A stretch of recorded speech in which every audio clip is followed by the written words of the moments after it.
would like to invite Dr. Stacie Grossman Bloom to come up. She's the moderator for a panel that's going to talk about really that intersection between research and DEIB. And so I would like you to please come up on stage and bring up the other panelists as well. Thank you. And we have one panelist that's going to be virtual, and this will be interesting. We're doing a hybrid panel.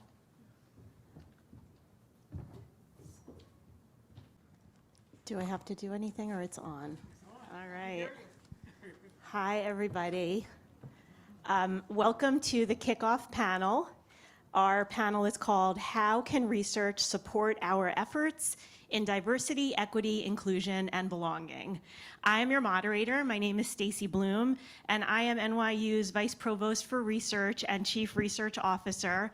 All the buzzwords about research and data that were used in the three amazing introductory remarks made me so excited to be here today. I was already excited, but now I'm like thrilled.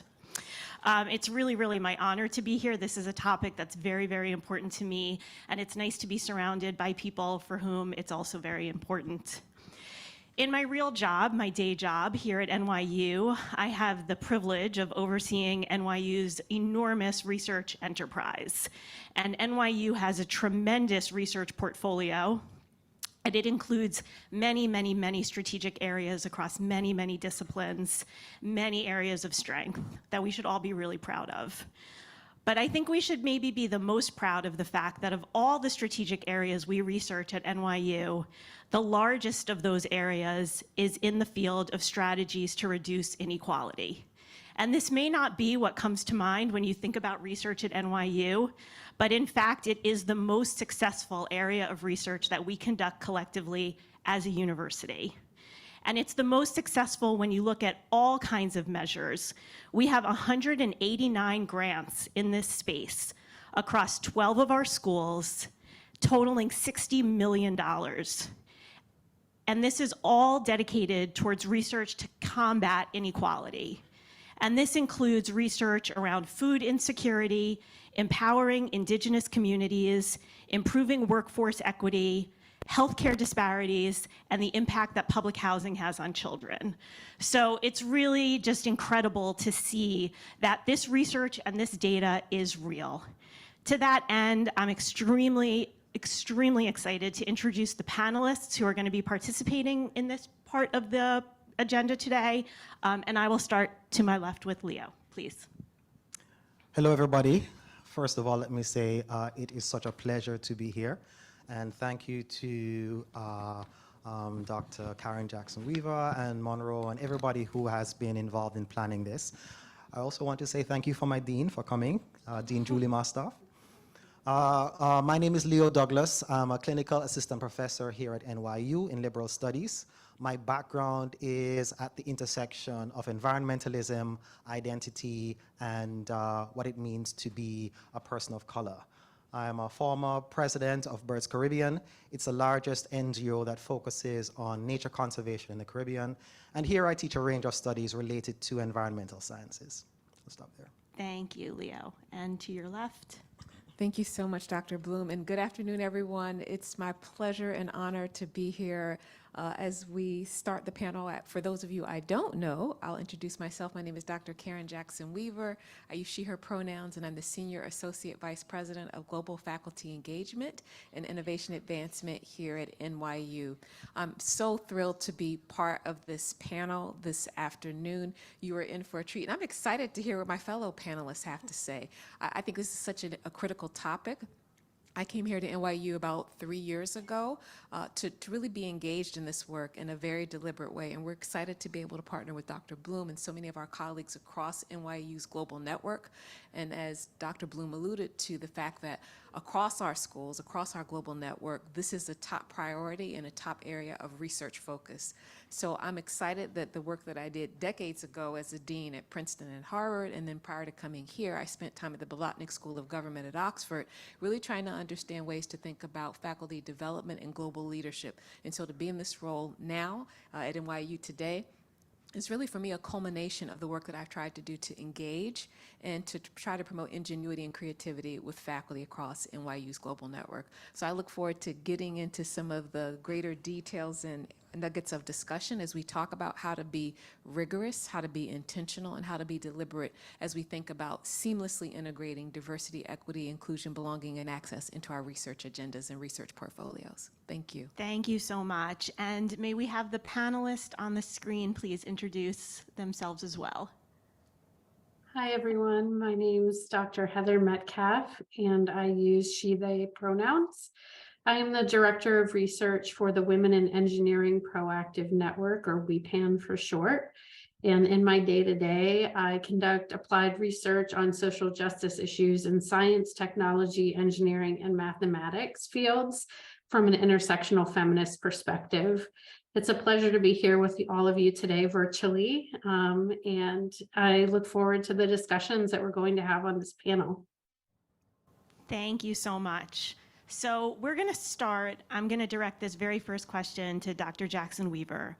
And the question is, in what specific ways are you able to, or would you like to, leverage research and data to support DEIB initiatives in your organization? Wonderful. Thank you for that fabulous question, Dr. Bloom. I want to kind of break it down into two parts, if I may. I want to start with the first part, which really centers on research. And I think many of you had the opportunity earlier to hear Dr. Coleman highlight how research is integral and central to the work that we do within the Office of Global Inclusion, Diversity, and Strategic Innovation.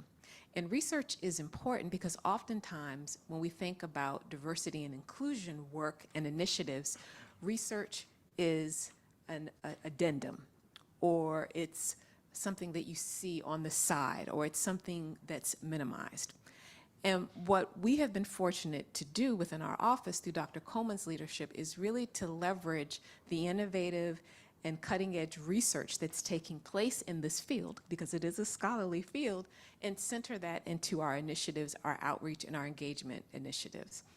And I think this is really important because oftentimes in the academy, when we think about how do we do the work that we do, we don't necessarily correlate diversity and inclusion work to research. And so my challenge to each of us here today is to think about how do we center research into the work that we do as we think about diversity, equity, and inclusion, belonging and access as well. How do we do that in a way that's at the forefront of the work that we do? And so I think for us, when we go to faculty, when we go to different schools and where we're engaging across NYU's global network, as well as with our external partners, research is at the core of what we do. And so we leverage people who are doing exciting research, like Professor Douglas. But we have wonderful faculty in the business school who are doing work, like Dolly Chugh. We also have Kenji Yoshino at the School of Law. So there are a lot of people here at NYU who are doing this work. But we also leverage other faculty across higher education who are doing this work. And I think oftentimes many academics divorce their scholarly area of expertise, their particular discipline, with the research and how it correlates to initiatives that promote greater diversity. So that's the first part. Research is core. And if we think about the work that we do, it's really important to center research. And the second point I'll make just very briefly is data. You asked a great question about research and data. And you can't have one without the other. Right? You have to have the research and you have to have the data, because the data gives you the metrics that you need to inform how to pursue your initiatives. And so often what we do is we become either a little lax, or we become kind of relaxed or just confused. I don't know what the word is when it comes to thinking about data and using empirical ways of thinking about this work, when we're really trying to interrogate how to promote greater diversity and inclusion. And my challenge to each of us, and we do this when we work with faculty, when we work with schools, start where you are, whether you have 5 years of data or 10 years of data, or if you don't have any data at all. Think about the metrics that are important to you. And I'm very eager to hear from Leo and Heather about their work, because I know for a fact in the fields that they're in, that the kind of diversity that one would hope to see that's represented in our student body, and not just here at NYU, but at many institutions, we don't see that reflected in the faculty, and we don't see that reflected necessarily in research.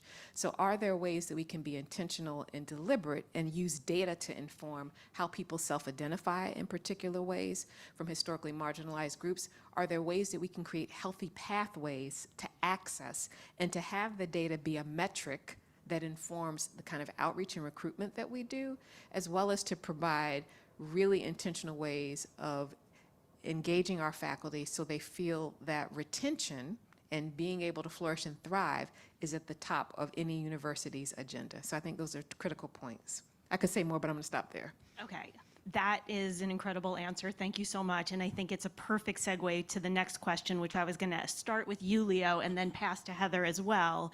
And the question is really, in what ways do you think a greater focus on diversity, equity, inclusion, and belonging can lead to better research practices and activities? And I mean this in general, not just research that's focused on diversity, equity, inclusion, and belonging.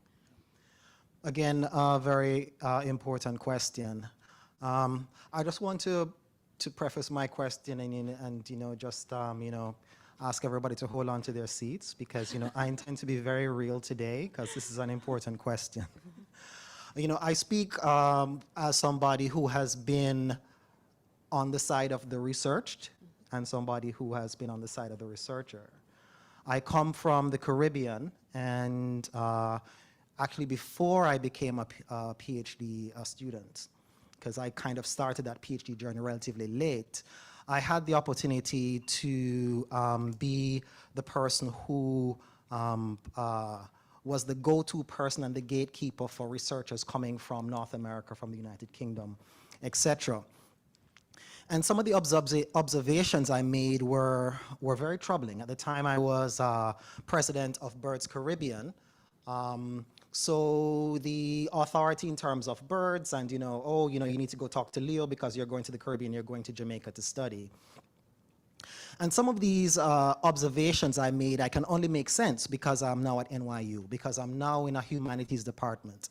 I'm now surrounded by people who think, research, study, discuss, and describe identity, race, sexuality, all of those things. Actually, oh my goodness, that was what was happening.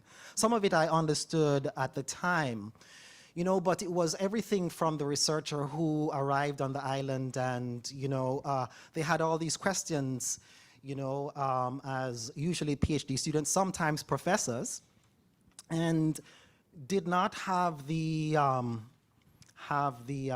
maturity to understand that they could not say certain things in BIPOC communities. Sometimes there were genuine questions, but still, honestly, troubling questions.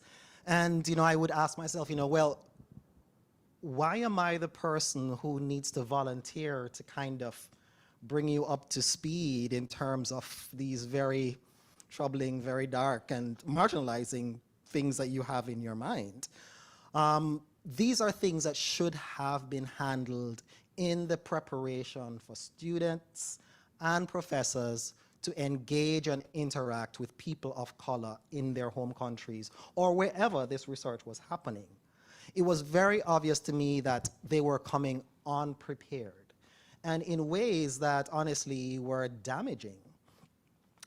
I remember going to Dominica on the other side of the Caribbean and calling back to New York as I was at Columbia University doing my PhD and said, this is what I am seeing here. And specifically, it was something simple, like somebody on the island understanding that I was working out of a research station run by American universities. And, it was that pause that they would give, when they said, oh, where are you staying on the island? And I would say, I'm at this place. And, they would give me this other look like, oh, so that means you must be like, I could just kind of see what was going in their minds. So, when we think about research, there are so many issues we need to think about in terms of the preparation of students. I think it's also very important to think about, what it means to be a researcher of color, because it is such a privilege to go to BIPOC communities, go to the developing world, and to ask questions that are devoid of humans and human experiences and write about that. I can't do that. I go and I see people, I envision their experiences, the lives that they have lived, how they have gotten to these points. It's important to me. I can't just put that away. And I'm writing about these things. But then in terms of the overall research experience as well, is then when you also get pushback at the side of your university, like, why are you not focusing on the core question, which is the void, because isn't science pure? Isn't it devoid of emotion? The reality of it is that until science is done by computers and not people, it will always have emotion. It will always have positionalities. It will always be bringing some kind of identity to the data. Why don't we just put that out there, acknowledge it, and build from there? And why are we penalizing people of color, Black and Indigenous people who are trying to make change in the world, so to speak? Again, my time is short. There's so much. It's such an important topic. But again, there needs to be a greater focus on how research is conducted and the intersections that are part of doing research. And these are discussions that we need to continue.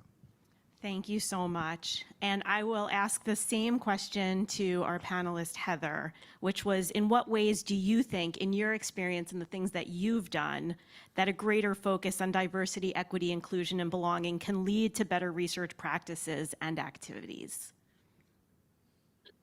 First, I want to say thank you for that really thoughtful response to the question that hits on a number of things that resonate for me as well.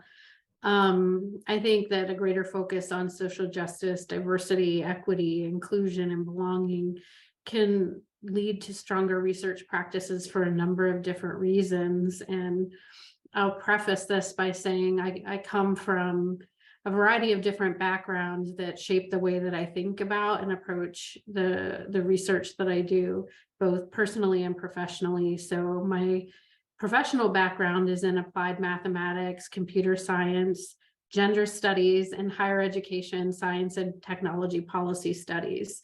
So all of that comes together to inform the way that I look at the work that I do. I'm also a first-generation PhD holder, first-generation college graduate. I'm queer.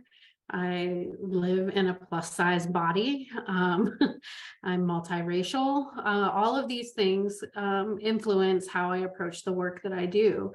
And I think when we center social justice in the work that we do, we can bring greater accountability, transparency, and ethics into our work. For example, as was already mentioned, objectivity is a really key value within the scientific community. And it's often seen as being totally value neutral or emotionless.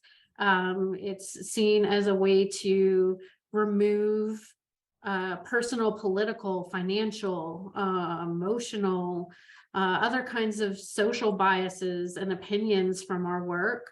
However, what we know from the body of research is that often researchers are striving so hard to be objective in their work that they believe that they don't have any bias. They believe that they're totally value neutral themselves. And we know that disregarding our biases or believing that we don't have any actually makes us more likely to act on those. So centering social justice allows us to see the ways that research and scientific work are never really value neutral to begin with. It allows us to account for a range of positionalities and biases that we bring to our work, to situate ourselves and our work within context, and move that research toward what feminist philosopher Sandra Harding calls strong objectivity. So it's something that allows for that positionality, allows for emotion to be in the work, and has us hold ourselves accountable for how that shapes our work. As another example, I wanted to share that throughout US history, women of color scholar activists like Bell Hooks, Patricia Hill Collins, Kimberly Crenshaw, Gloria Anzaldúa, Cherie Moraga, and many others have called for gender equity research in particular and activism to look more closely at what we mean when we call for gender equity. Who are we including or excluding? when we talk about women's experiences, for example. And often the experiences and needs of women of color are rendered invisible in gender-related research. So it tends to, that body of work tends to amplify the needs and experiences of white women and can even be harmful to women of color. So intersectionality is a framework that's really important to the work that I do. It was coined by Black feminist legal scholar Kimberly Crenshaw. And it's a framework and a lens through which we can examine how systems of oppression intertwine to influence the experiences and the opportunities that people have. It guides us in situating and interpreting our research and the experiences that we're looking at through a variety of social, political, economic, historical contexts and structures. And it helps us make visible similarity across difference and difference across similarity in ways that we wouldn't be able to do otherwise.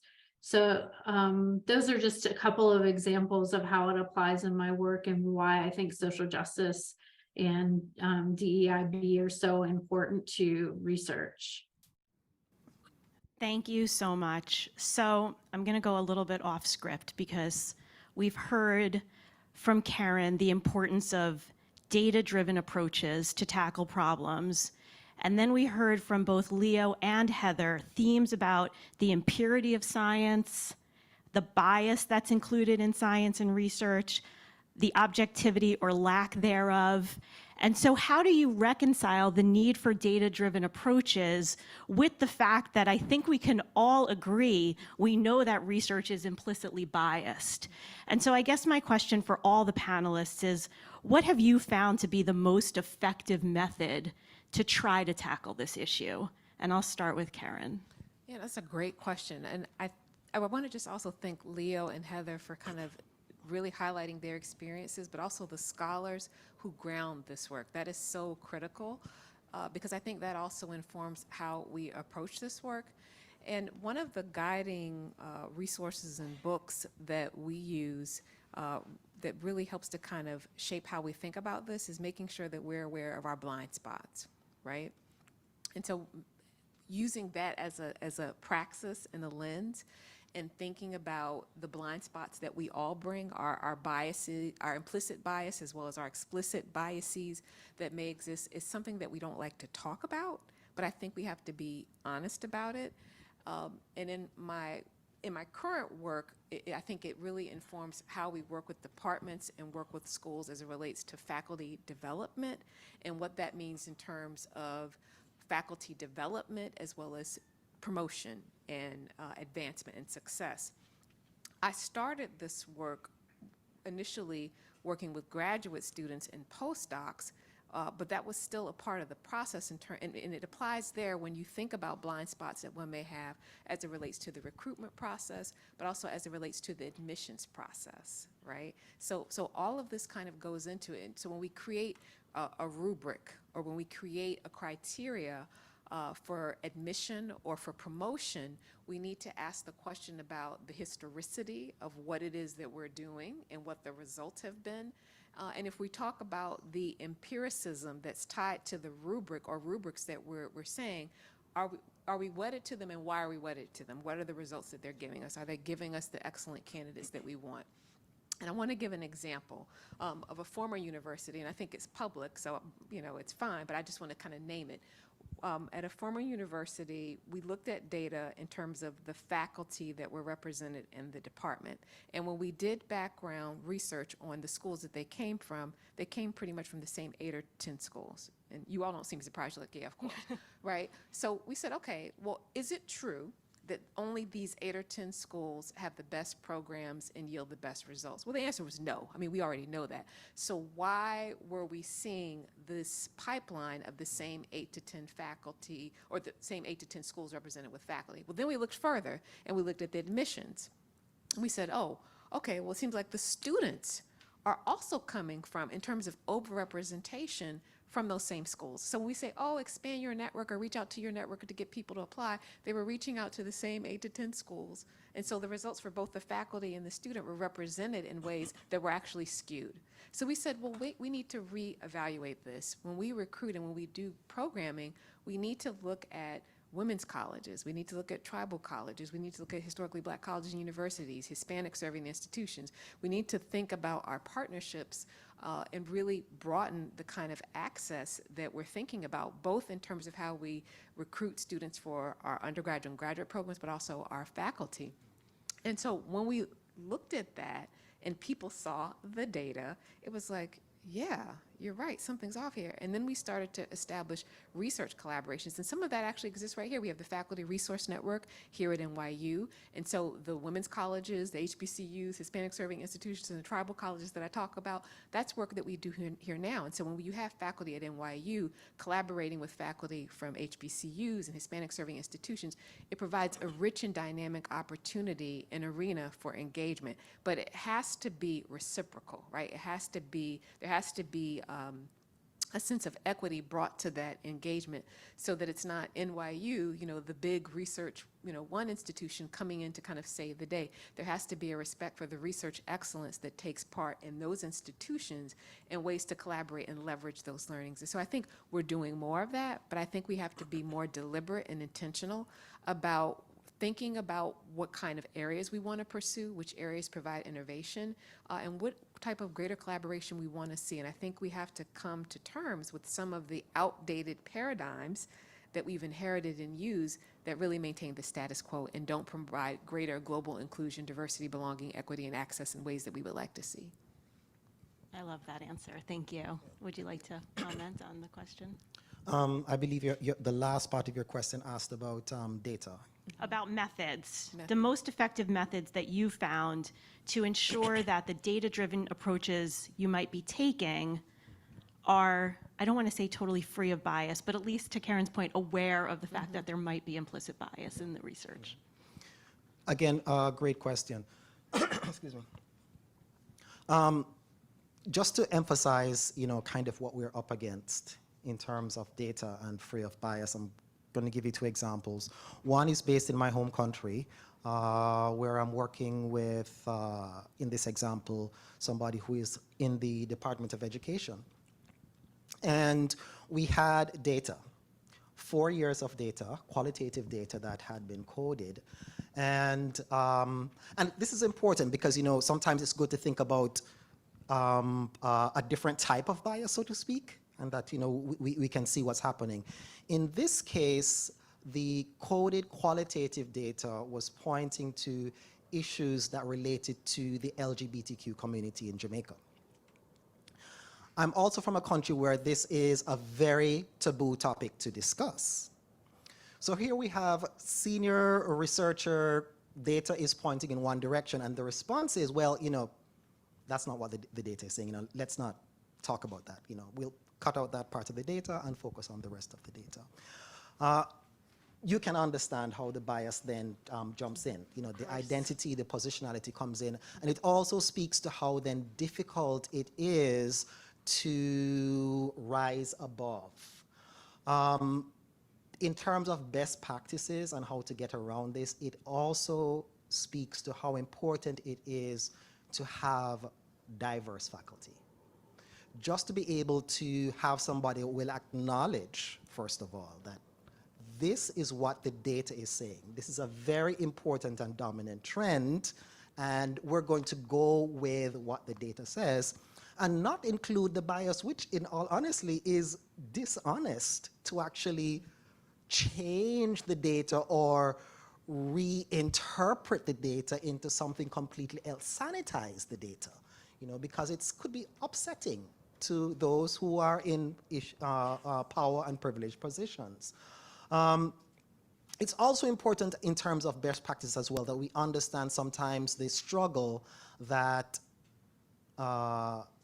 people who bring diversity to a space can face, that sometimes, hiring the one woman, the one black person, the one indigenous voice is a very hard sell. Because then that person is forced in position, do I then join the dominant narrative to get along, to publish, all of these things, you have to have these things, you have to have people to write letters, collaborate with you, you want to get tenure and stuff like that? Or do you then go with what either the data is showing, etc., and then suffer the consequences of that? So a part of thinking about data-driven approaches is also to think about, to Karen's point, is who we have as researchers, and critical numbers, critical mass in terms of those voices, that there is a certain amount of freedom, support, camaraderie, etc., that these issues then can get to the forefront, and then enter the literature, etc., that we can have them, those who have not done that research. Yeah, absolutely. I think you stated that so elegantly. Thank you so much. And Heather, I wondered if you, in all of your various fields of scholarship, my goodness, what haven't you done, have anything you would like to add to the conversation? Sure. So I tend to use a mixed methods approach to the work that I do. So I combine qualitative and quantitative methods in the work that I do, and draw on a range of methodological approaches that allows me to have some checks and balances and to kind of keep myself more accountable. So one of those ways is keeping notes on throughout the work that I'm doing, as I'm doing an interpretation of the data, whose story is being told, who's missing, and why might that be the case.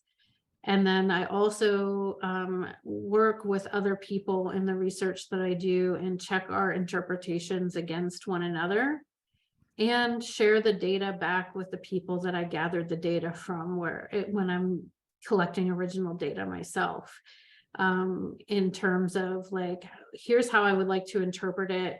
Here's what I'm thinking. Does this align with what you intended when you shared your information with me?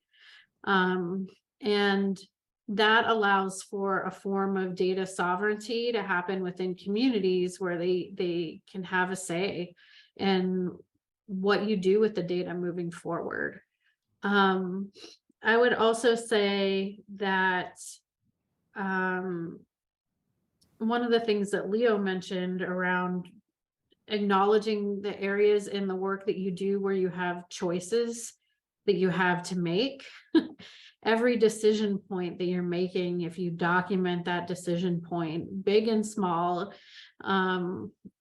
that's where there's room for another choice to be made. That's room for another interpretation or another possibility. And so keeping track of those lets you go back and see, okay, did I make the wrong set of assumptions here? Or did I make a problematic set of assumptions here?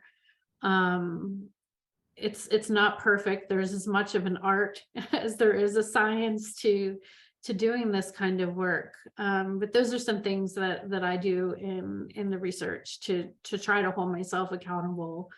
I also remember that certain things in quantitative research, getting to the idea of, to be able to publish, there are certain community norms that we have around scholarship, for example, around statistical significance in quantitative research. And there's a large community push among scholars against statistical significance right now, recognizing that, especially when we're doing diversity, equity, and inclusion and belonging work, that just because the number is small doesn't mean that we should automatically drop it from our sample. In fact, that is the community and set of experiences that we should be looking more closely at and trying to cultivate a greater sense of belonging for. So I think that those are a number of different ways that I would share with folks.